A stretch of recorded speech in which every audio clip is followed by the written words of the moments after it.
नमस्कार दोस्तों, उम्मीद करते हैं कि आप लोग बहुत ही अच्छे होंगे।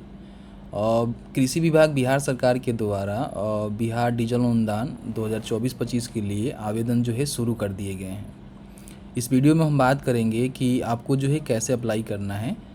तो अप्लाई करने के लिए सबसे पहले आपको easy2net.com सर्च करना होगा। तो फर्स्ट में यहाँ पे easy2net.com का जो ऑफिशियल वेबसाइट है देखने को मिलेगा, इसको यहाँ से ओपन कर लीजिएगा। यहाँ पे देख सकते हैं कि बिहार डीजल अनुदान का जो है ऑनलाइन आवेदन करने का लिंक मिलेगा, जिस पे आपको क्लिक करना है। सबसे पहले हम बात कर लेते हैं कि इसमें आपको बेनिफिट कितना मिलता है। ठीक है, तो बेनिफिट की रिगार्डिंग हम बात कर लेते हैं। तो आप यहाँ पे देखेंगे 75 रुपये प्रति लीटर के दर से 750 रुपये प्रति एकड़ डीजल सब्सिडी आपको दी जाएगी।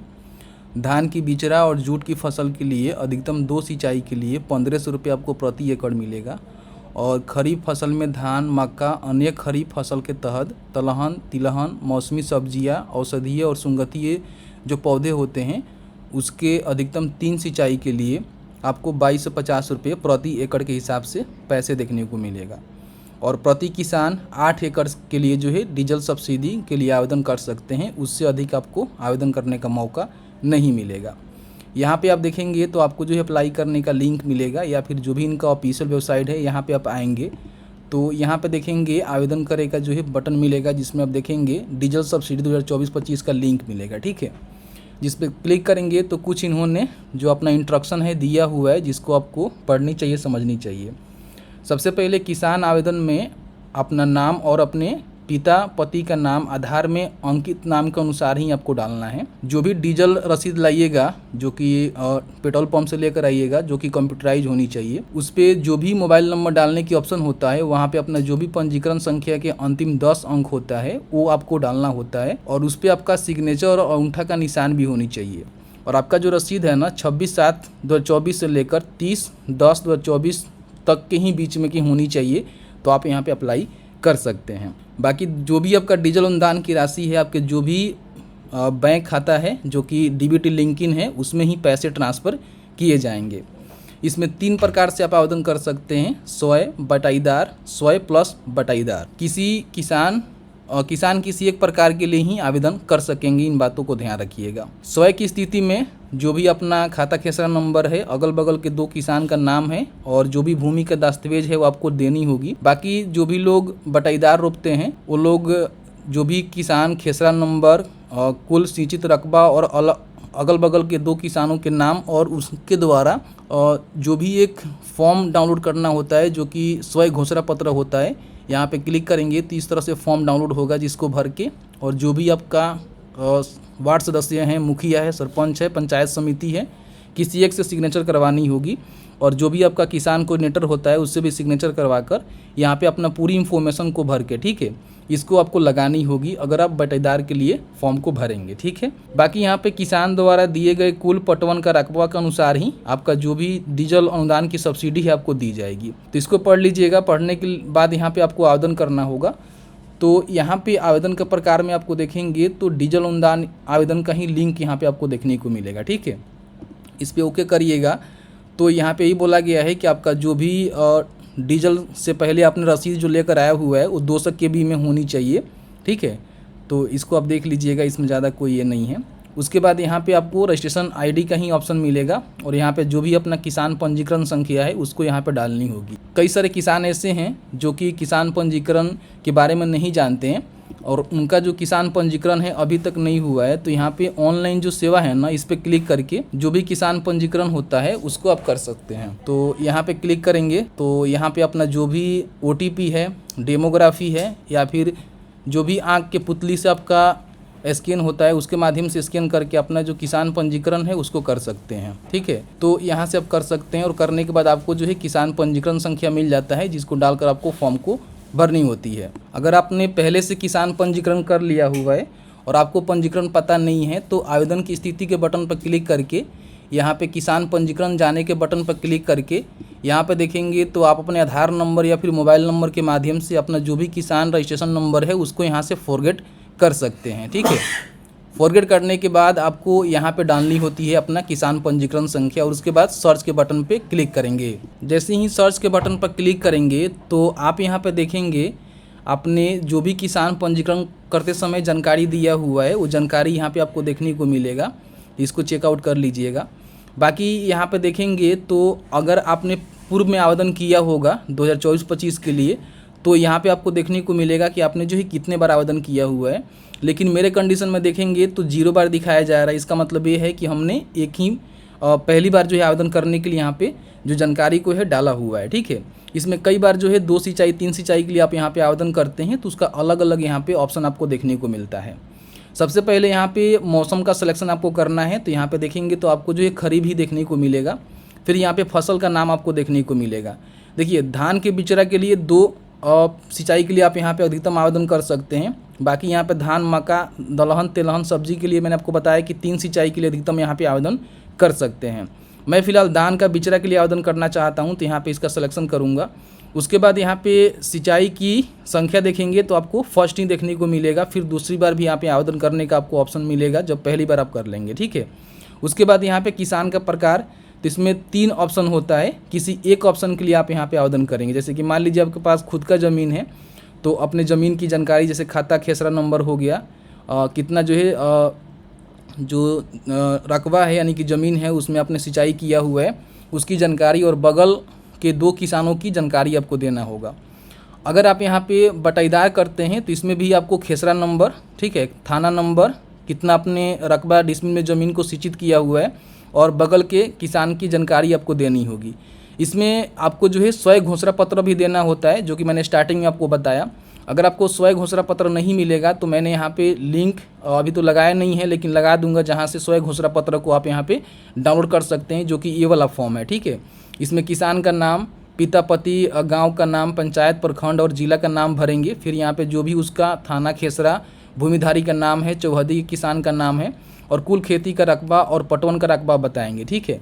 बाकी यहाँ पे किसान का नाम, पता, मोबाइल नंबर और सिग्नेचर करेंगे और इनको जो है सत्यापन करवा लेंगे, यानी कि जाकर वेरीफाई करवा लेंगे और इसको स्कैन करके आपको जो है यहाँ पे डालनी होगी अगर बटाईदार के लिए आप फॉर्म को भरेंगे। फिर यहाँ पे स्वयं प्लस बटाईदार के लिए फॉर्म भरना चाहते हैं तो इसमें अपने ज़मीन की जो भी रसीद जानकारी होती है वो भी देनी होती है और साथ ही साथ जो आपका स्वयं घोषणा पत्र होता है वो भी आपको देना होता है। तो मैं यहाँ पे स्वयं के लिए फॉर्म भर रहा हूँ तो मैं यहाँ पे स्वयं का सिलेक्शन करूँगा, ठीक है। आप चाहें तो जो भी कैटेगरी के लिए फॉर्म भरना चाहते हैं फॉर्म को भर सकते हैं। यहाँ पे कुल ज़मीन की जानकारी आपको देनी है। जैसे कि मान लीजिए 1 एकड़ बराबर 100 डिसमिल होता है, ठीक है। तो यहाँ पे जो भी आपकी ज़मीन में जितना आप सिंचाई किए हुए हैं उसके हिसाब से अपने ज़मीन की जो रकबा है बताना है कि आपने जो है कितना डेसिमल में अपने ज़मीन को सींचा हुआ है, ठीक है। उसके बाद यहाँ पे खाता नंबर, खेसरा नंबर, थाना नंबर, जो भी आपका ज़मीन जैसे कि जो भी आपका कुल ज़मीन है उसमें से आपने कितना सिंचाई किया हुआ है। जैसे कि मेरे पास 50 डिसमिल ज़मीन है, मैंने 50 डिसमिल का ही सिंचाई किया हुआ है तो बताएंगे। फिर यहाँ पे बगल किसान का नाम लिखेंगे, 2 किसान का नाम यहाँ पे देना होगा। और भी आपके पास ज़मीन है, जैसे कि मान लीजिए कई सारे अलग अलग खाता खेसरा नंबर होता है तो वो भी आपने सिंचाई किया हुआ है तो आप यहाँ पे ऐड न्यू रो के बटन पर क्लिक करके इसको ऐड कर सकते हैं। लेकिन अगर आपका एक ही ज़मीन है तो आप इसमें जानकारी ही भर सकते हैं, और मल्टीपल है तो यहाँ पे ऐड कर लीजिएगा। फिर यहाँ पे देखेंगे तो आपका जो सिंचित भूमि का रकबा है यहाँ पे देखने को मिलेगा, जो कि आपने डाला हुआ है उसके हिसाब से ही आपको देखने को मिलेगा। उसके बाद यहाँ पे डीजल क्रय का जो भी डिटेल्स है आपको बताना है, यहाँ पे डालना है कि आपने जो भी डीजल क्रय किया हुआ है वो कितने लीटर में किया हुआ है वो बताना है। क्रय की गई डीजल का मूल्य क्या है, जो कि आपके रसीद पर ही देखने को मिल जाएगा। और यहाँ पे जो भी आपने डीजल क्रय किया हुआ है जो कि कंप्यूटराइज होनी चाहिए पेट्रोल पंप से, तो उसका जो है रसीद संख्या यहाँ पे आपको लिखनी है। और उस डीजल रसीद का जो डेट है वो 26/7 से लेकर 30/10 के बीच में कहीं होनी चाहिए। यानी कि 26/7 से लेकर 30/10 के बीच में आपने जो भी डीजल क्रय किया हुआ है उसका जो भी रसीद है वो आपने बताना है कि आपने जो है कब किया हुआ है। तो मेरे कंडीशन में हमने 27 तारीख को किया हुआ है तो मैं 27 का ही जानकारी यहाँ पर डालूंगा। फिर यहाँ पे देखेंगे डीजल रसीद कंप्यूटराइज होनी चाहिए और रसीद पर पंजीकरण संख्या के अंतिम 10 अंक दर्ज होनी चाहिए। और जो भी किसान है उनका सिग्नेचर और या फिर अंगूठा का निशान वहाँ पे रसीद पे लगाकर उसके बाद ही उसको स्कैन करना है, ठीक है। उसके बाद यहाँ पे पेट्रोल पंप का नाम लिखना है जहाँ से आपने डीजल क्रय किया हुआ है, और प्रखंड का नेम लिखेंगे कि आपने जो भी पेट्रोल पंप से डीजल क्रय किया हुआ है वो कौन से प्रखंड के अंतर्गत आता है। उसके बाद यहाँ पे देखेंगे तो कुल अनुमानित जो राशि है जो कि सब्सिडी के रूप में आपको मिलने वाला है उसकी जानकारी यहाँ पे आपको देखने को मिल जाएगा।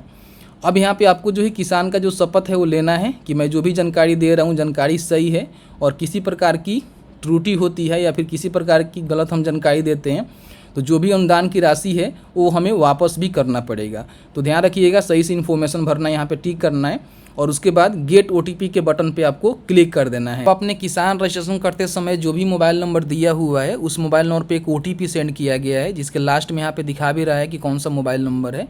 उस OTP को यहाँ पे डालेंगे, इसको जो है वैलिडेट एंड अप्लाई के बटन पे आपको क्लिक करना है। जैसे ही क्लिक करेंगे तो यहाँ पे आपके सामने जो है कुछ इस तरह से इन्फॉर्मेशन खुल के आएगा। अब यहाँ पे जो भी परिवार का जानकारी है वो आपको दर्ज करना होगा भौतिकी सत्यापन के लिए।